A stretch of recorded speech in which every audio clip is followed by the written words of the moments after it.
What's going on, guys? We are back tonight with a subscriber request. Actually, a couple of you guys that had actually asked for a taxing deck or an inflation deck. So went ahead and put something together tonight, and let's show it off. It actually has been performing pretty well. So I call it Death and Taxes. We are rocking the Crooked Forest as one of our main taxing components. And here's my thinking. With Alice now controlling the meta, it does feel like a lot of people are pushing back into a very high amount of limited legendary cards on purpose. So these cards such as Crooked Forest and King Midas now, I feel like have really kind of gone up in value now in these taxing decks just because of this. And I've really noticed it. It's, like I'm hitting like almost their whole deck, it feels like, most of the time when I drop Crooked Forest and King Midas. So it's pretty backbreaking, really.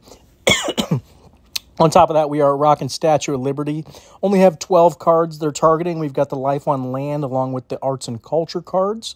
So that's okay. We don't need to get the full buff from it. Let's see. We've got General Sherman. When played, your opponent's cards get that minus 30 for the round on their cards over 50. Permafrost, another kind of all-star in this deck I've noticed. Yes, it is an epic, and I am going to get locked by my own Alice Blue. But I feel like it's worth it because there are a lot of Life on Land decks running around right now that are cheap. So you've got marsupials running around. You've got mammals isn't super cheap, but it's a heavy Life on Land deck again that is running around in the meta. Quite abundant. So Permafrost can potentially have a lot of targets. And I mean, potentially their whole deck, getting hit. So very, very nice. And then you've got other taxing cards such as Queen Victoria. When drawn, 4 of your opponent's cards in hand cost +1 for 3 turns. Again, we played Crooked Forest, so we needed three trees. We went with Versace. This is mainly to keep the curve low. We do get hit a little bit by our Ragnarok, so we get kind of taxed ourselves a little bit. So trying to keep that curve on the lower end. Cards like Sandcat also taxing the opponent for the round. And Pando, really, idea with Pando is kind of sacrifice. We're going to, distribute the power throughout our deck as we get to the later game. Probably not going to be able to play 3 cards all the time ourselves. But most of the time, the opponent is only able to play 1, maybe 2 cards. But typically just 1 when you get to round 4 and 5. Because we are taxing so heavily that being able to distribute Pando's power, not have to worry about playing it, and some of our cheaper cards like Versace can take advantage of that little buff. It's pretty nice. Or Sandcat. And we can kind of chip away at them with these smaller cards, Manicore being one of them. And not be, fully pressed to be able to play 3 cards every turn. We've got Eldorado, again, energy. We want to keep our energy up. We do have quite a few 7-drops in this deck. You got Midas, Eldorado, Permafrost, William G there. So you can see Sherman, Crooked Forest, Statue, a lot of big energy cards. So we do need Eldorado. We do need Ghost. Excuse me. We do need Ghost as well, getting that permanent power built up. So we can play into the late game. That's what we're looking for. William G here, when played, if this is the only espionage card in the deck, which it is, your opponent's cards get that 15 on the turn, and you get 15 perm. I've really been high on this card lately. I really like it a lot. I think it's can be easily auto-included in most decks, and you're getting that permanent power from it. It just feels good, Your opponent's not really getting a benefit over you. Yes, you're buffing their cards 15 as well, so it feels like it's balanced, but into the later game, you're seeing the advantage where they are not. So that feels kind of nice in my opinion. Doing a little tech card here in Lynx, just trying to pick something a little bit differently. When drawn, an opponent's random card in hand costs +2 until played. Is a 5-drop, so it is on the cheaper end. When played, card opposite loses 30, and this card gains 20 perm. Icelandic Yule Cat, another card similar to Sandcat there, taxing your opponent 1 for the round. Center Claws can tax the opponent as well, and debuff your cards, which is nice. So when drawn, your opponent's cards in hand with 50 or more base power get taxed, and then your cards with 40 or less get a little debuff or energy reduction. We talked about King Midas hitting legendaries. And then we are keeping Alice Blue in there as a tech card just because, again, the meta is still shaking out. I want to have it in the deck. even though it does hit a couple of our own cards. I think it's worth it, especially if you're taxing your opponent and their options are already limited on what they can play, and then, you know, you lock out 2 of their cards as well, so it's like they're really kind of pressed for what they can play at that time, so it can really screw their game up. But it doesn't feel too bad if I get one or two of my cards locked out most of the time. It's not really backbreaking in this deck, it feels like, so that's why we run it.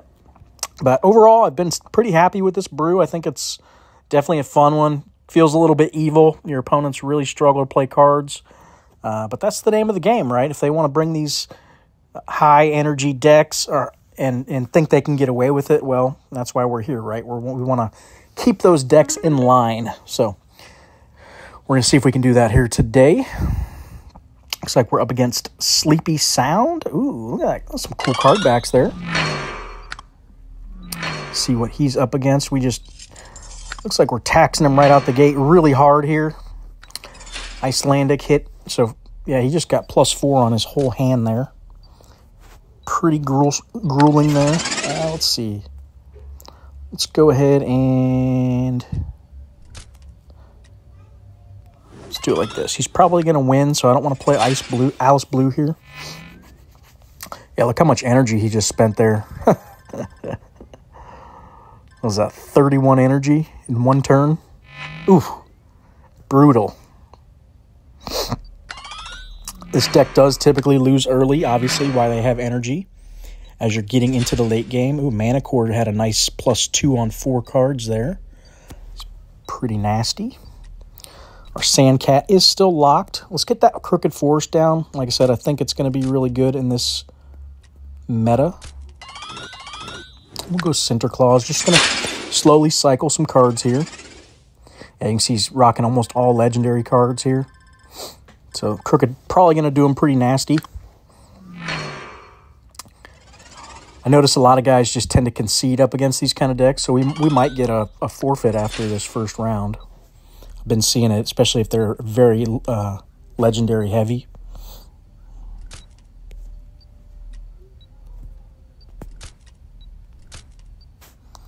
This might be the Alice turn. He's probably going to pull that card back. There's no way he is playing it. Really kind of surprised there. Don't know why he would even play a card right there. He was up so much. It sucks our Ghost only hit for 1 there, I know, but I do like to cycle the cards, try to get them going. Let's see.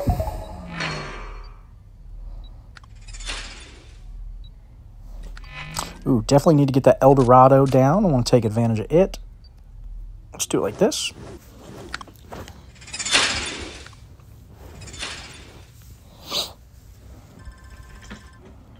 Ooh, hit my Eldorado.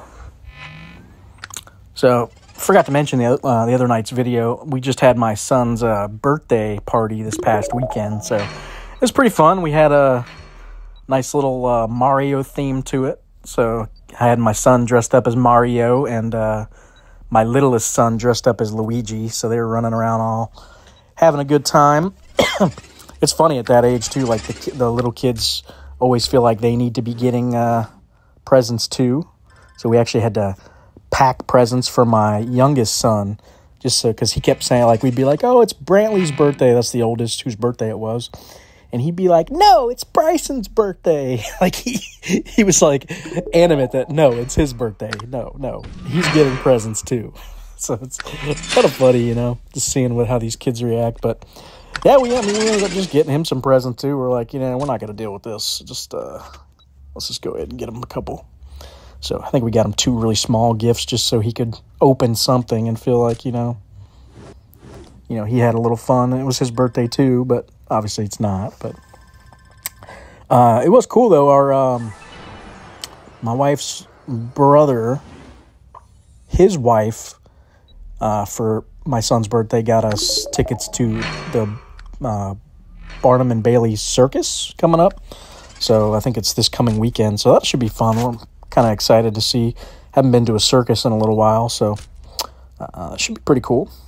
I know they don't really do the animals anymore, but I think it'll still be a fun time. So we'll see.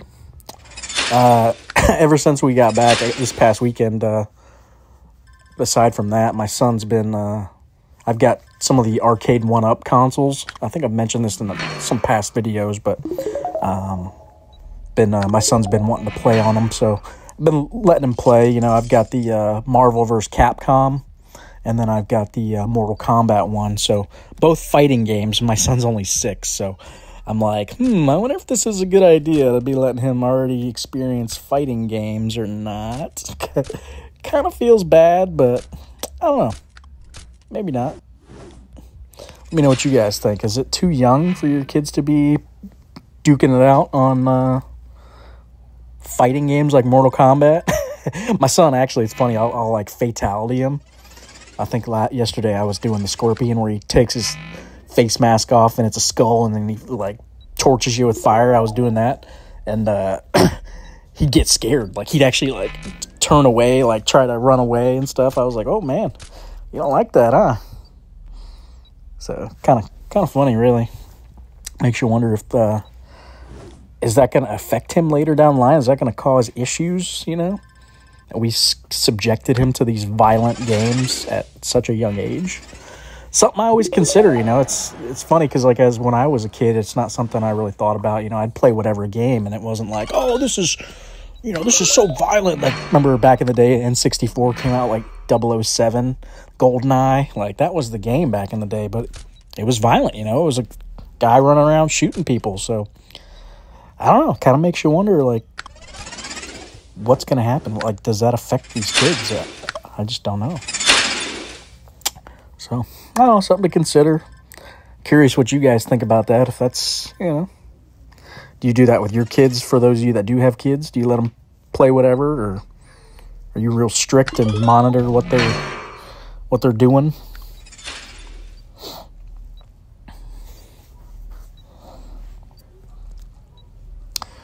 How we looking here? How we looking? Turn 2. We just taxed ourselves a little, didn't we?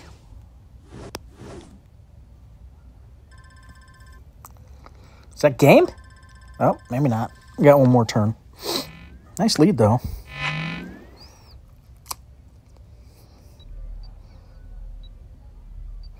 Ooh, he had that Iron Maiden. It kind of helped him a little there.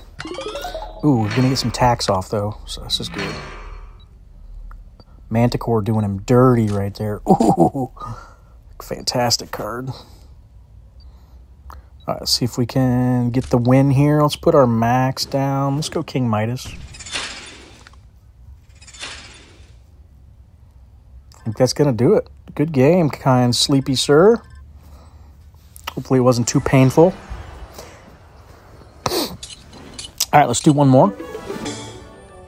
But yeah, again, if you guys have decks you'd like to see, please shoot me a comment. I've been taking requests, so this is a couple of you guys had requested a nice taxing deck. I've done them in the past, but I know a lot of new cards have come out since I've last done one, so it doesn't hurt to revisit decks occasionally. I do like to update kind of existing brews. I think my last one I really liked had Cyborg in it. It's like a Statue of Liberty Cyborg taxing deck, back when Cyborg like first came out. For those that remember that. But yeah. Ooh, space deck. That might suck for Manticore this game. All right, let's get you 2 cycling, and yeah, let's go Pando. So yeah, just drop me some comments.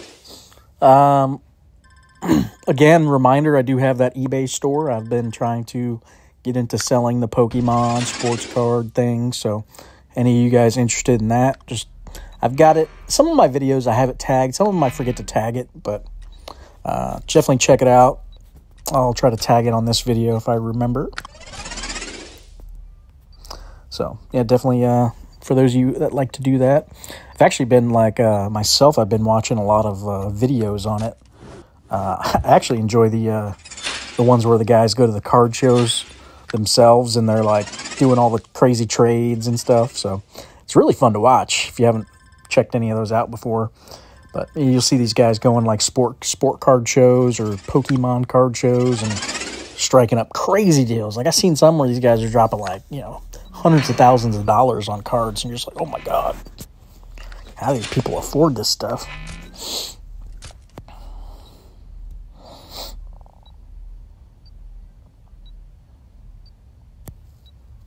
Can we get the win here? I wonder. Let's go perma. See if 200's enough. Oh, he just beat me by like 2. That sucks. Thought we had that. Round 1. That would have been a rare round 1 win there. So what else can we talk about? Oh, you guys know I love my Rogan. I've been listening to him. They were talking about aliens again today, and I was like, yes. It was the Matt. What's the comedian? Matt Rife or Matt Rife? That's who it was I was listening to. It was a pretty good episode. I want to say they were talking about, what was it? I think they mentioned the Miami alien. I don't know if did you guys hear about the Miami Mall aliens or something that happened? I don't know. Supposedly there's like some footage of these like real tall, like almost like shadowy figures that were like in the Miami Mall, and they got swarmed. Like, there's just so many cops that like showed up. People were like trying to say, oh, it was just some kids fighting out there or something. But I mean, it caused like a panic. If you watch the videos, there's like people literally like running for their lives in this video all over the place. So it really makes you wonder what these people actually saw. Like, I really do kind of wonder. It's like, yeah, they're saying, oh, it wasn't real, it wasn't aliens, but what would really cause that kind of panic in people? I feel like it'd have to be something they've never seen before. I saw one guy's interview too on the thing, and he was like, yeah, I seen this thing, and it was crazy, and he's one of the guys who said it looked shadowy, like a shadowy figure. So I thought that was interesting. So kind of on that same subject as well, I don't know if you guys or keep up with the news at all, but another government kind of person came forward. So it was actually a congressman. He had released an article or came forward basically saying that the government was in fact covering up UFOs. So that's another influential person coming forward on the subject. So very interesting to see how these people slowly kind of trickle forward over the years. Like, we had one in the past that was it the Canadian Prime Minister or Prime Minister? I think it was Prime Minister, something like that, came forward, Paul Hellyer, basically claiming that, UFOs were real. I think he even stated his wife had been abducted or something crazy like that. So, but this was like a very important person, right? So kind of makes you wonder, these people slowly trickling forward over time saying, yeah, this is real. Don't ignore it. So, I don't know. I still like to think it is, but who knows what to believe nowadays. This could be some cover-ups and trying to distract the public to, what's really going on, or who knows. I am a little nervous, actually, with the stuff going on in Russia. I mean, I read another article. They were talking about World War III basically already started, and who knows, man? That's scary stuff. I can just imagine what could happen here, if they really wanted to drop something on the U.S. or, attack us directly. It's just scary to think about, man. Like, because you could just be living your life one day and just all of a sudden just nuclear fallout happen around you, and, your life has completely changed. I actually had my wife, I told her I wanted her to start buying more canned items when she goes to the store, because you just never know. I mean, if something like that happens, you're going to have hardly any time to go get what you need, right? The stores are going to be just completely emptied. And if you're not prepared and you don't have some items on hand just to get you through it, like, it could be a big deal. I mean, you could die just because you can't get a hold of food, That would be crazy. So, one of the tricks I used to do back in the day was basically when you go to the store, like if you go shopping for groceries, just toss one extra can. Just go down the canned food aisle, grab one can, toss it in your stuff, and then just keep doing that every time you go. before you know it, you'll have a cupboard of canned items. You don't even realize you're like in your budget. It doesn't hurt you. You know, you just slowly kind of accumulating over time. And I feel like that's a good way to do it. Like it's effective. Ooh, he is dropping some points down. Hardly any energy. 2 cards he hit me for that much? Oh. Well, I guess we're not winning this one, boys. This guy doesn't need any energy.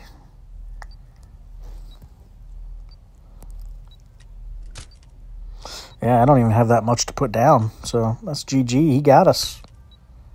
Well done, sir. Well done. Yep. That's crazy. I didn't know that deck hit that hard. My goodness. Oh, it's the arena boost. He's got... Okay. That makes more sense. I was wondering. I'm like, how are these cards so big? All right, guys. Well, hopefully you enjoyed the taxing deck. You know, it's definitely a fun one. I enjoy it. So, again, please hit that like button and that subscribe button and leave some comments if you want to see something else specific. Just let me know. We'll do it.